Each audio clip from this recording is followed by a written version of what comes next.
Karputta Mutfağı'ndan herkese merhaba. Bugün sizlerle birlikte çok basit, o kadar kolay ve hızlı bir tatlı yapacağız ki ama görüntüsü ve tadı gerçekten çok güzel ve yaz günlerine, bu sıcak yaz günlerine çok yakışacak, davetlerinize çok yakışacak. 2 dakikada hazırlayacaksınız.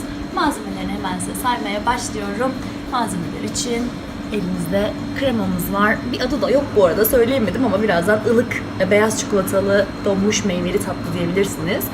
Kremamız var. 1 paket kadar kullanacağım ama malzemelerin miktarını kişi sayısına göre ve yapacağınız tatlıya göre siz ayarlayın. Donmuş meyveler kullanacağız bunun için. Sevdiğiniz başka meyveler de kullanabilirsiniz ama orman meyveleri çok yakışıyor. Beyaz çikolata kullanacağız. Kremanın içinde eriteceğiz. Sosumuza güzel tadını verecek. Ve isterseniz belki birazcık bir likör koyabilirsiniz aroma vermesi için. Belki çok minicik limon suyu koyabilirsiniz. Alkol kullanmıyorsanız. Tüm malzemelerimiz bu kadar. Ben şimdi bunları küçük bir tencereye alıyorum. Kremamı ocağa koyacağım. Isınırken hafifçe beyaz çikolatasını da koyacağım içine. Beraber eriyecekler, ısınacaklar. Meyvelerimi bir tabağa alacağım. Birazcık da limon suyu veya limoncello koyacağım ve üzerine en son servis ederken gezdireceğim donmuş meyvelerimi. Bu kadar. Hadi başlayalım. Evet, şimdi kremayı bir tencereye alıyorum. Isıtacağız. Ve o ısınırken içine beyaz çikolatamızı ilave edeceğiz. Sıvı krema, normal bildiğimiz sıvı krema kullanıyoruz. Beyaz çikolatamız da burada. Bunu ocağa koyup o sırada üzerine ilave edeceğim. Ben ocağıma gidiyorum. Siz de alın malzemeleri ve ocaklarınızın yanına gidin. Başlayalım.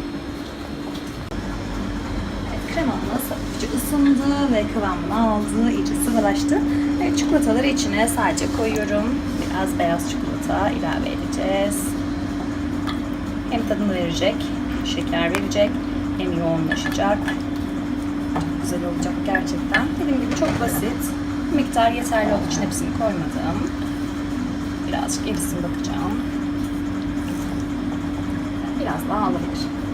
Doğruymuş miktarımız.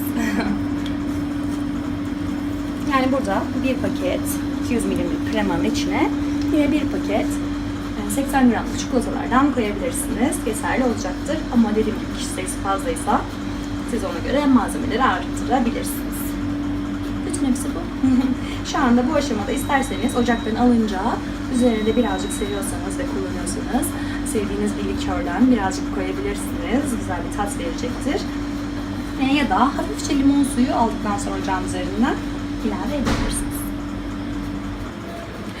Evet, kremamız ve beyaz çikolatamız eridiler. Güzel bir kıvam aldılar. Tadına da baktım, gerçekten ılık ve çok güzeller. Şu anda yapacağımız tek şey bir tabak alıp servis yapacağız. Tabağa alıp donmuş meyvelerimizi böğürtlen ve frambuaz kullanıyorum. Ben, siz ne seviyorsanız, ben bunların gerçekten hastasıyım, çok seviyorum. Siz hangisini severseniz ondan kullanabilirsiniz. Hafif ekşi tadıyla, o çikolatanın tatlılığıyla, sıcak soğuk karışımıyla gerçekten damakta çok güzel bir tat bırakıyor. Bunu tatlarınızın yanında servis ederken de sos gibi kullanabilirsiniz. Ben mesela bunu restoranında suflenin yanında da veriyorum. Bu şekilde de kullanabilirsiniz. Bu da güzel bir seçenek olabilir. Direkt tatlı olarak da bunu sunabilirsiniz. Evet, sosumuz burada. Birkaç tane de yaban mersini de koymak istiyorum. Donmuş değil ama çeşit olmasını istiyorum onun da. Evet, şimdi üzerine ılık sosumuzdan gezdiriyoruz. Evet, duman üzerinden çıkıyor. Onlar donmuş. Gerçekten çok güzel bir görüntü. Çok basit ve çok güzel bir tatlı görüyorsunuz. Yemesi de çok keyifli. 2 dakikanızı alacak bir şey. Bu kadar yeterli. Sunumları her zaman güzelleştirin. Biraz renk katalım. Evet.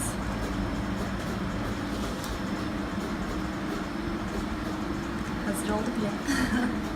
Muhteşem bir yaz tatlısı yaptık. Sadece 5 dakika içinde bunu yapın, sevdiklerinizle paylaşın en güzel günlerinizde. Afiyet olsun. Görüşmek üzere.